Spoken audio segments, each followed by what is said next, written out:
I'm just sick of the MCU. Like, I'm just sick of Marvel. Every time I hear, like, oh, there's a new Iron Man 92 coming out, it's like, I don't care. Does this make you uncomfortable? Does this eye contact bother you? That's what a job is, Nick. I know, but like, don't. If you know I'm just that. saying.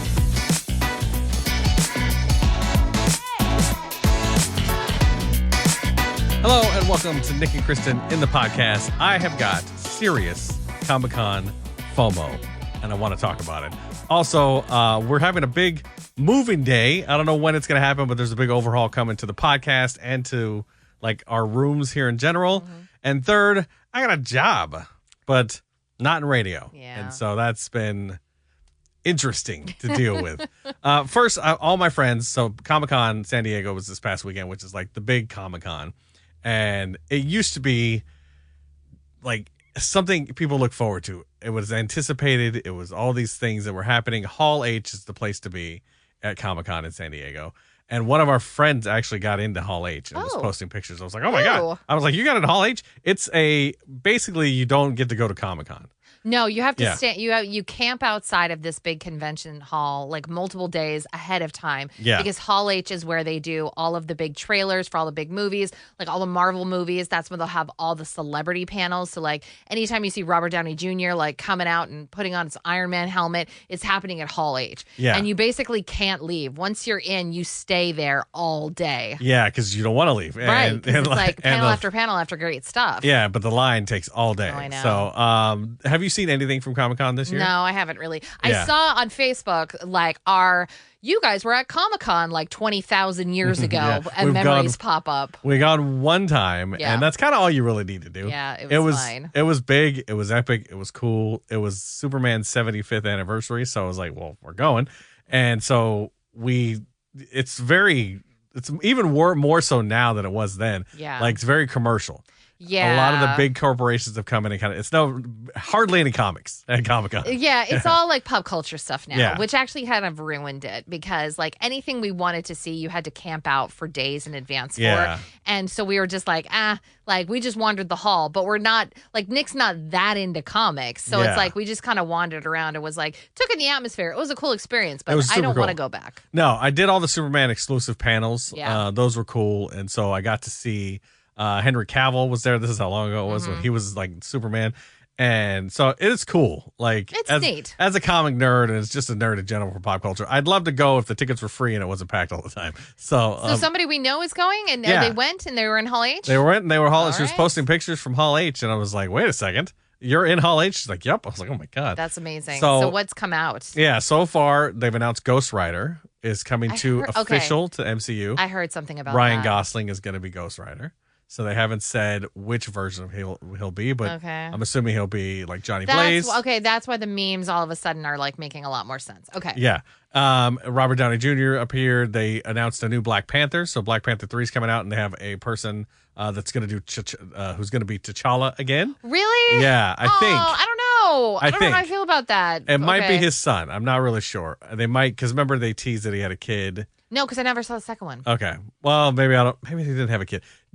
I don't know if it's T'Challa, but there's a new Black Panther, and it's going to be a dude. Look, it looks a lot like Chadwick Boseman. Yeah, so. like I love the Black Panther storyline, but it kind of felt like it sort of died with him, and I'm glad that they continued it. Yeah, but they got it's like screwed. I'm just sick of the MCU. Like I'm just sick of Marvel. Every time I hear like, oh, there's a new Iron Man 92 coming out, it's like I don't care. All the big stuff is all Marvel, DCU, and so it's just like, but the last panel had all the people from Black Panther and that's cool, had though. like some of the X-Men because they announced X-Men. Yeah. And even Deadpool. So Ryan Reynolds showed up in full Deadpool costume. We think it's Ryan Reynolds, although I don't think it was Ryan Reynolds.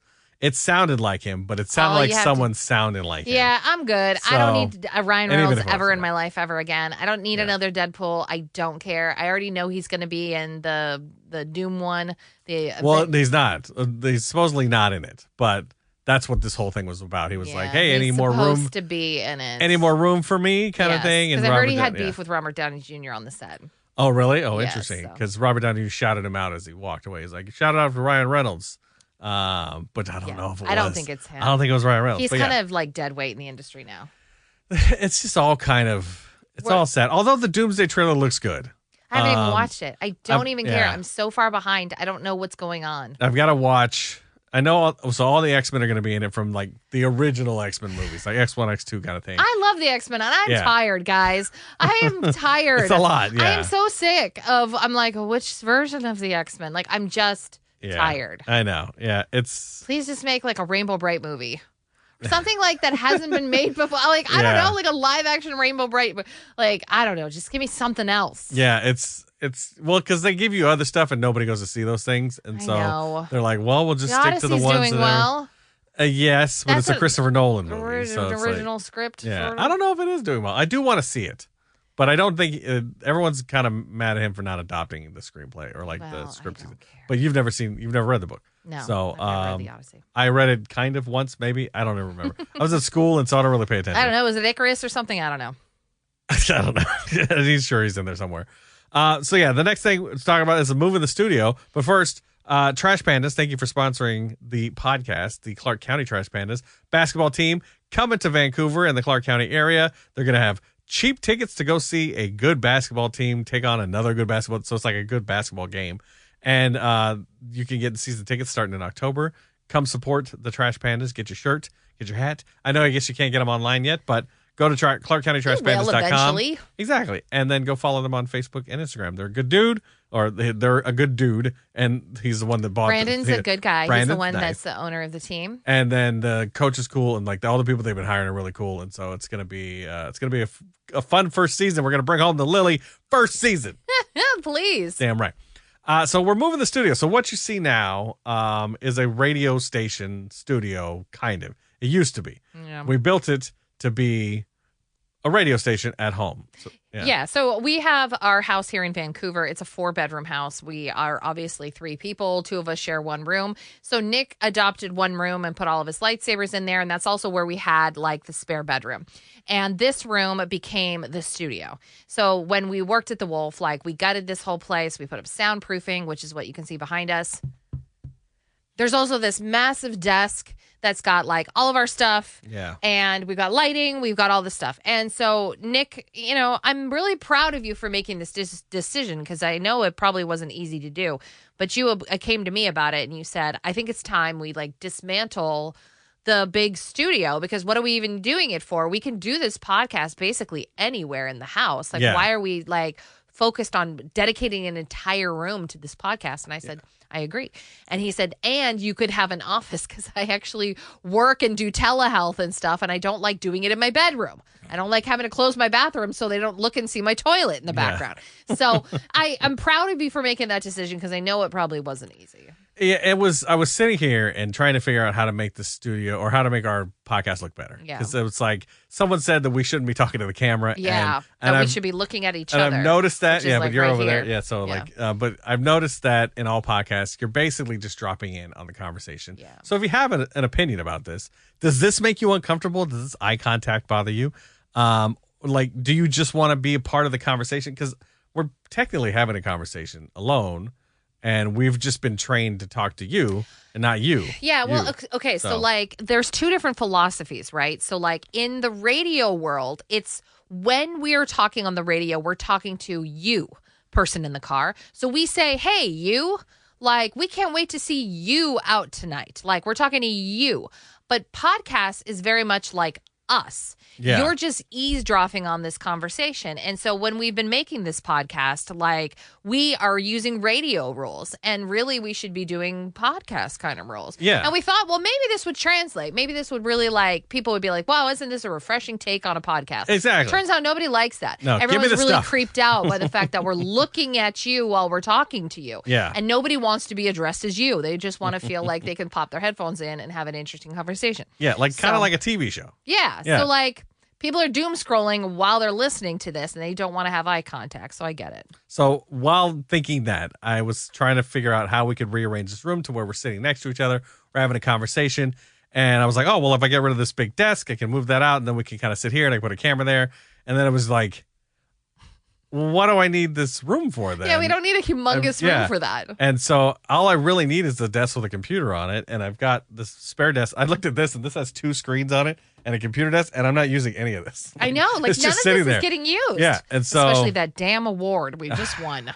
stupid hand Just humanitarian award. prop a door open with it. I don't even know where mine is. I've got it. It's okay, in thanks. a box still, Thanks. in case I get raided. So yeah, it is kind of like a giving up on having a studio again. Like, why do I need a studio? It's not giving up. It's though. not giving up on radio and the dream and stuff, but it is like, oh, we're probably not going to be working in this area anymore. And if we do, we're going to probably have to go into the studio. This was fun. It was cool, but Feels kind of end of an era. Yeah, let's open the room up and you can have an office. Yeah. And you can have a space to do your stuff. And then I have my nerd room that's also not getting used. So these two rooms are just going unused. And if I combine the two, we can both use them. So, yeah. I know I'll definitely use it. I'm actually very excited. Yeah, I know. I'm like really jazzed, like thinking of like, okay, what am I going to do in here to make it look nice and make it look like professional? Because I've been doing a lot of telehealth lately, and like sometimes it works out where it's like I can stay home for a couple hours at a time and like do telehealth, but like sitting in my room, like you can see like half my bed in the corner and stuff, and I'm just like, and sometimes I have to change, like to go somewhere, and I'm like, I can't change until your mom's done working. So it's like, all right. I'm like, you have 5 minutes before my next client. Hurry up. So this will work out better, and so we might miss a couple podcasts in the next few days if I'm in transition of stuff. Yeah. Or they're just gonna look different. I can record. I mean, be prepared for some interesting stuff. I'll post some things on social to show you the befores and afters and the transitions. Maybe I'll go live while I'm moving stuff. I don't know. But that's going to be in the next, hopefully couple weeks. I've got, it's a lot to do. Well, you have a couple weeks before the big day begins. Yes. So you should probably get it done before then. I do begin work August 10th, I think. Yeah, that's when I start training. I'm worried that you don't have the exact like dates and times on this. Is somebody going to tell you? We're still like 10 days away. They're going to email us all the schedule and everything. Right. So he's like, I'll get it to you. Okay. And then I officially start work when we get back because we're going on a Disney cruise that we paid for before we got fired. And so we're one last hurrah. And so, yeah, it's going to be interesting not working in radio and doing a job. I am making not much. And so and I have no insurance, and Kristen had to make the difficult decision of eliminating one of us from the insurance plan. I know. And so I already feel bad about I know you feel, it. I mean, it's fine. I'm fine. I did get dizzy today, and I was like, oh no, now's not the time. But no, like, so, I don't know if you know this, but health insurance is expensive, man. Well, because I'm a 1099, like self-employment. So like I don't get health insurance at all. Like my company, I'm my own company and I'm subcontracted through somebody else and they don't offer insurance. And so I was really banking on my husband having a job where he has insurance because that's the only way I'm going to get any kind of therapist or like healthcare worker that works for themselves, like needs a partner. And I think a lot of people live that way. Like one person has the insurance. One person has to have the job at a corporation so they can pay for the health insurance. And like, especially we need it for Lily and things like, oh, my side hurts. Oh, by the way, you need your gallbladder taken out immediately. Things, all that sort of stuff happens to me. And so when we were looking at insurance, it was darn near, it was $1,900 for all three of us to have health and dental. And that's just unsustainable. And so I was like, somebody has to make the cut. Yeah. Poor Nick, that's him at the moment. So we're on a temporary no insurance run. And I told Kristen there was about 10 years of my 40 years of life that I've had insurance. Yeah. All the other years it's all been a gamble. And you didn't even use it during those 10 years. I didn't, so like... I went and checked, and they were like, oh, yeah, you're healthy. I'm like, all right, hear cool. me knocking on that wood. So we've got to make it 6 more months. And Come on, the traumatic brain injury. We're going to keep trying. I'm going to keep, trying to find another job, and I'm going to be adding in some additional side gigs, but none of those offer insurance. So it's like, now I just have to make enough to where we can pay for flat out insurance. I know. It's just and everything else. Sad. Like, it's funny because it's like, I have some pretty strong opinions about our country and politics and all those kinds of things in general. Don't get me started.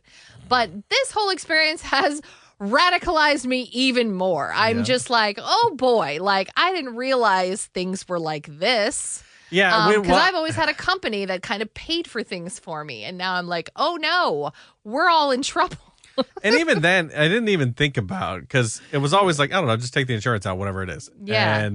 And we were still paying about $1,000 a month Oh, easy. for insurance because like you couldn't. But it didn't make it onto my paycheck. I didn't have to pay it out of pocket. Exactly. And that's how they get you. You're like, oh, yeah, whatever. No big deal. Yeah. And now that I have to write a check every month, I'm like, this is no way to live.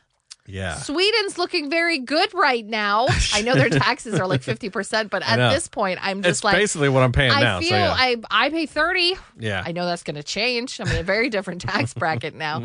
But yes, So yeah. I've been 100% more radicalized than I thought I'd ever be. This whole experience has been quite humbling and radicalizing. Like, what do you mean I don't make enough money for subsidy? Well, No, it's you make too much money, and then we don't make enough money. Yeah. Your unemployment and me working is too much money to have any kind of help. Yeah. And when I asked them, how much less do I have to make? It was like $3,000 less. Yeah. Like, it was like $4,000 a month if you want help with healthcare. And I was like, well, how can you even live?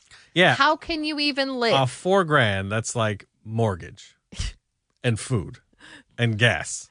And then you're like, okay, now I can have insurance for half. And yeah, so we're that's going to start soon. And get I'm a proud job. of you for getting a job. I mean, thank you. goodness. This is not the end all be all. You need insurance. Yeah, I got to find something that gives me insurance. But yeah, so if anybody knows any jobs out there that are NIC qualified. Yeah, which means I can show up and have fun. Yeah. Or just do stuff. Give me a task. Like, well, that's what a job is, Nick. I know, but like, don't. If you know I'm just that. saying, don't sit me down. Like, if you go to work for the United States Postal Service, they'll give you a task. I'd love to work for the Postal Service. Sorting mail. I know, but that's fine. That's the task. Yeah, you're going to be delivering mail. I'll do the little task, and like, not I get little to, task. I get it's to called go a job. and do stuff. I know, but I just like, I want like not to just sit down and play on my a computer. office every day and perform a therapy task. Fine, I just don't want to talk on the phone all day. All right. You want a job out and about. Give me out doing something. I know. Physically moving. Yes. Okay. As you can tell, Nick loves that. I do. Look, I wouldn't look like this if I moved. You can tell from his felt figure. He loves to move. There was a Walmart. Can't stop this guy from sitting down. There was a cart pusher with position open. I was like, dude. You would be ripped. I might be dead now if I did it, but I'd be ripped. But you're at an age now where it's not like a teenager pushing a cart where you're kind of like, oh. Yeah, I would just be I wonder what happened in that guy's career. Exactly. Like, oh, that poor guy. Did the union fire you? That guy used to be in radio, I think. Yeah. We didn't get a lot of entries, by the way, for our Shoot to Thrill and AC/DC cover band. Okay. We did get one, and so that person won. So I'm going to go and tell them they're a winner. Hey, congratulations. Well, we have an international audience. I mean, there's just nothing to say. Like, people that are listening to us in Barcelona can't make the show at the O'Keefe's Family Farm. Unfortunately not. But if you do want to go to the show and you are local and you're like, oh, man, I meant to go comment, but I didn't, don't forget to get your tickets. I'll put the link. There's a link up on our Facebook page. Go like us on Facebook. Get a link to the show. Come out and watch us introduce people. Yeah. It'll be fun. And then watch the show. But thank you for watching. Have a good day.